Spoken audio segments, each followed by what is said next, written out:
dilanjut ngemil sepiring tahu isi.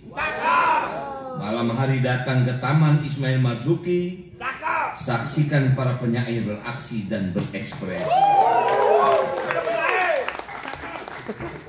Yang saya hormati Kepala Dinas Kebudayaan Provinsi DKI Jakarta, Pak Miftahul Huda Tamari, Kepala Dinas Perpustakaan dan Kearsipan Provinsi DKI Jakarta, Pak Nasruddin Djoko Suryono, sahabat saya, surprise saya beliau hadir, Wali Kota Banda Aceh, Ibu Ilisa Sarudin Jamal, ternyata juga pembaca puisi beliau ini.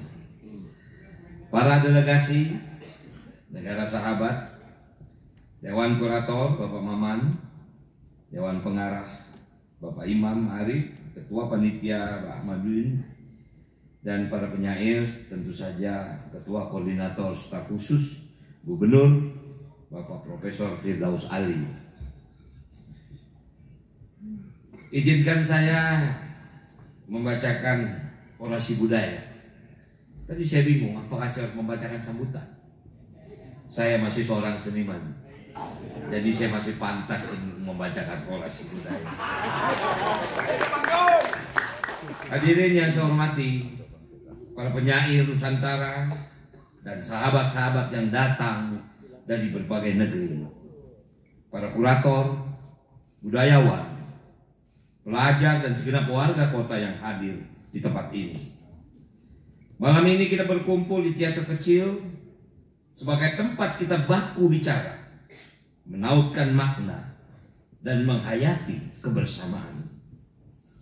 Kita berkumpul bukan sekedar demi sebuah perhelatan, tapi juga untuk memperbaharui janji bahwa Jakarta selamanya akan menjadi kota yang bersedia mendengar, kota yang sanggup menampung perbedaan, kota yang sudi menjadi rumah bagi siapa saja yang datang membawa niat baik sambil membacakan baik-baik puisi.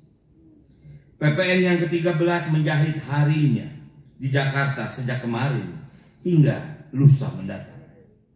Perjalanan yang kita lakukan tentu bukan sekedar agenda ataupun mata acara, melainkan koreografi yang mengingatkan kita bahwa kota ini dibangun oleh persekutuan antara seni pertunjukan, literasi, ruang publik, dan kearifan bahasa. Di kota ini, puisi selalu punya bangku kosong untuk siapapun yang ingin duduk. Jakarta tidak pernah selesai menulis dirinya.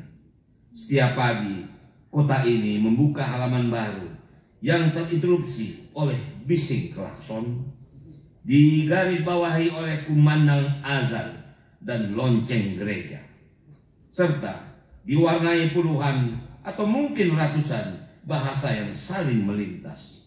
Maka wajar jika Jakarta bisa memamerkan seluruh kamus negeri ini sekaligus menulis kamus tentang kebinekaan. Disinilah gerbang kebudayaan berdiri, sebuah gerbang yang tidak menanyakan asal usul, melainkan menawarkan sapa, selamat datang untuk semua yang bertandang. Saya berdiri di sini bukan hanya sebagai wakil gubernur, melainkan sebagai anak Betawi asal Gang Kepu, Kemayoran, yang pernah dititipkan sebuah cerita puluhan tahun silam, sebuah buku yang mengalir menjadi film, dan dari film itu tumbuh sinetron yang meminjam wajah kampung, nada bicara khas seorang ibu, beserta impian anak-anaknya. Sidul mengajari saya bahwa sastra bisa menyuapi televisi dengan nasi hangat, dan televisi bisa mengembalikan uapnya ke ruang sempit. Ternyata sanggup berjalan jauh melewati tembok. Kesenian menembus batas suku dan etnis, bukan karena ia tidak punya identitas, melainkan karena identitasnya ialah keramah tamahan. Kita tahu Jakarta mendapat pengakuan dari UNESCO pada tahun 2021 sebagai City of Literature. Ini adalah amanah agar kota ini menjaga, dan memperluas ekosistem literasinya. Lewat sekolah yang membuka jendela bacaan, taman yang menyediakan kursi untuk menyimak senja, perpustakaan yang tak gentar membuka katalog, penerbit yang berani mencoba penulis baru, serta panggung yang ramah bagi pembacaan puisi dan musik kata.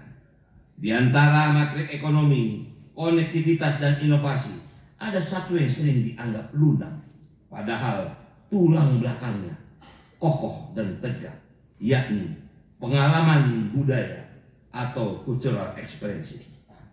Disinilah sastra, musik, teater, film, seni rupa, dan tradisi kuliner menyusun reputasi yang tidak bisa dipalsukan, yaitu keintiman warga dengan seni. Sebagai kota kosmopolit, Jakarta tumbuh dari lalu lintas manusia, gagasan dan barang kosmopolisme, bukan soal gedung tinggi yang pongah atau lampu yang tidak pernah padam, melainkan soal kemampuan menyapa yang lain dengan tanpa rasa gentar. Betawi, tulang punggung identitas kota ini, lahir dari pertemuan pelabuhan dan daratan, dari doa di surau dan langkah pasar, dari bahasa Portugis yang menyelinap dalam kata, dari nada Arab yang menyatu dalam azan, dari jejak Cina di Cap Gome, dari rasa India pada bumbu, dari lembut Jawa pada laku, dari keluasan Sunda pada bercengkerama, dan keunggun keragaman budaya lainnya. Kosmopolisme Betawi itu sederhana. Betawi tidak menolak yang berbeda, melainkan dia mendekat, merangkul, lalu diberi gelar saudara. Lantaran itulah, kebudayaan bukan pelengkap pembangunan, melainkan mesin penggerak. Ekonomi kreatif tidak jatuh dari langit, tetapi ia tumbuh dari tanah, tempat bahasa, satu dengan lainnya, saling menyapa. Industri film tidak akan hidup jika kota tidak menyediakan kisah dan latar. Penerbitan tidak akan berkembang jika sekolah menutup pintu imajinasi. Musik tidak menemukan pendengar jika trotoar tidak memberi ruang senandung.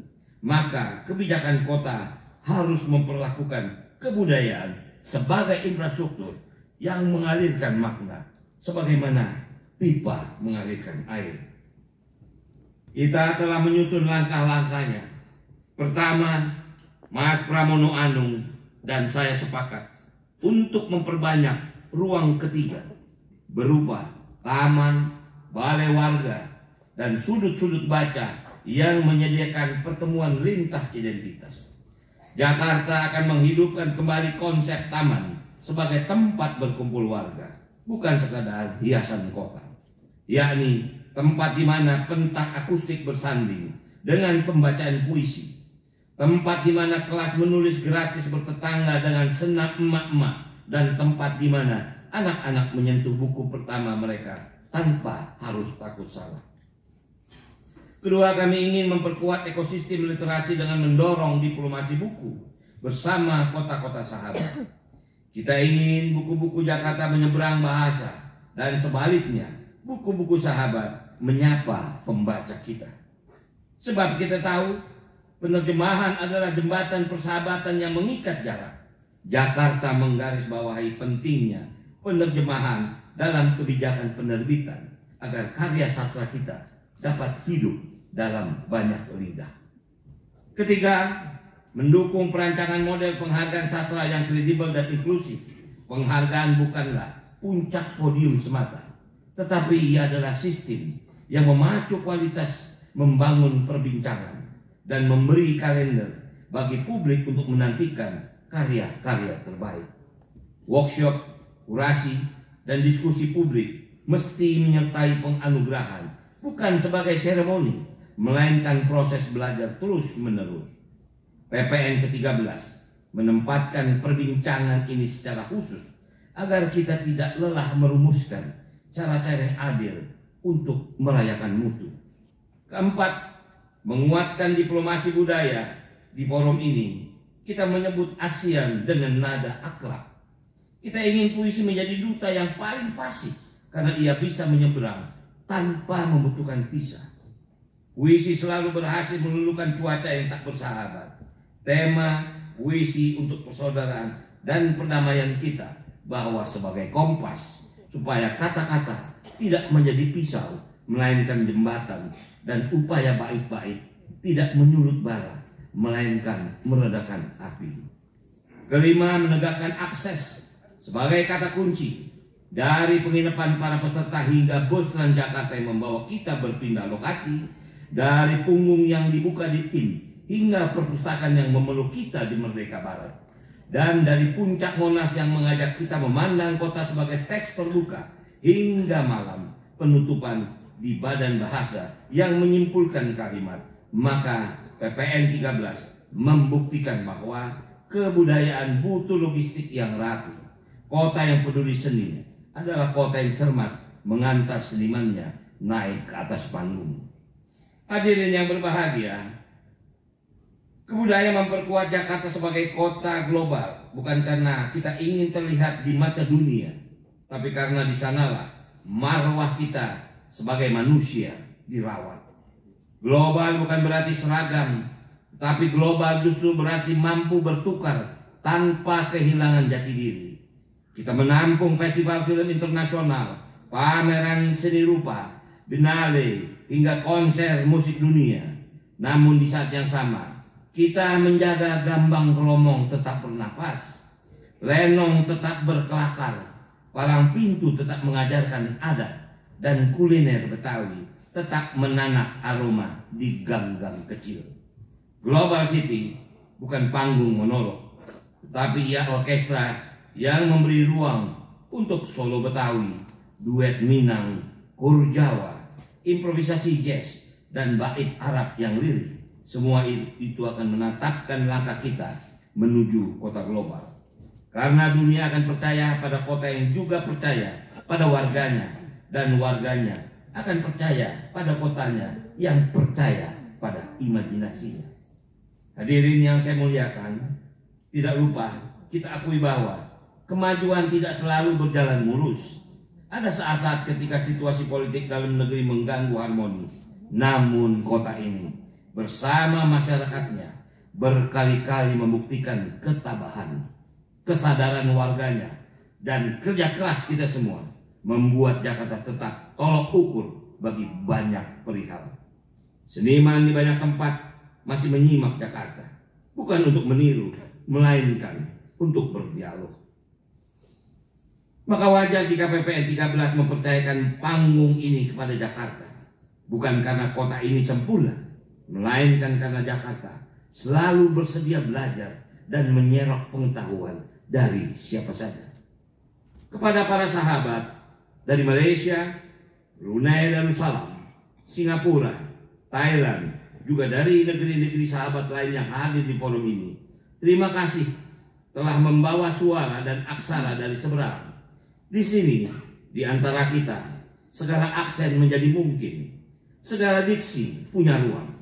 Mari kita perkuat kerjasama, dan mari kita tulis proyek bersama berupa antologi, festival lintas kota, pertukaran residensi, dan pembacaan bersama di ruang publik.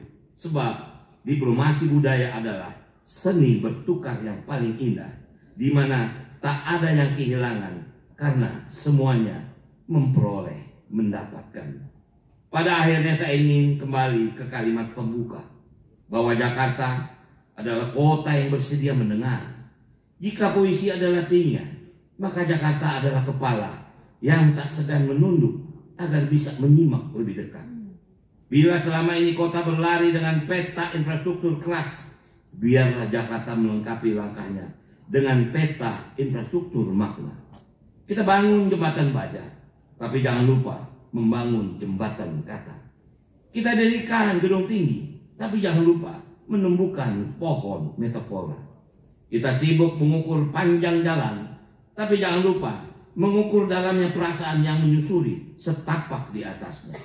Maka marilah kita teruskan PPN 13 ini dengan tekun, sambil terus bergembira, nikmati setiap bait dan jedanya.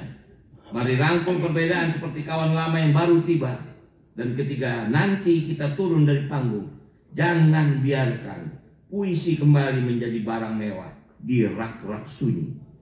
Biarlah dia hidup di jalan, di poster yang menahan panas matahari, di pengumuman kecil di meja kelurahan, di stiker-stiker anak sekolah, di layar ponsel yang mengantuk pada sebuah bus malam yang telah menjelaga. Sebagai penutup, izinkan saya menyampaikan pantun makan soto lengkap pakai koyak. Dinikmati dengan semangkuk nasi. Mari dukung para sastrawan terus berkarya. Perkuat citra Jakarta jadi kota literasi. Terima kasih. Wabillahi taufiq. Assalamualaikum warahmatullahi wabarakatuh. Waalaikumsalam warahmatullahi wabarakatuh.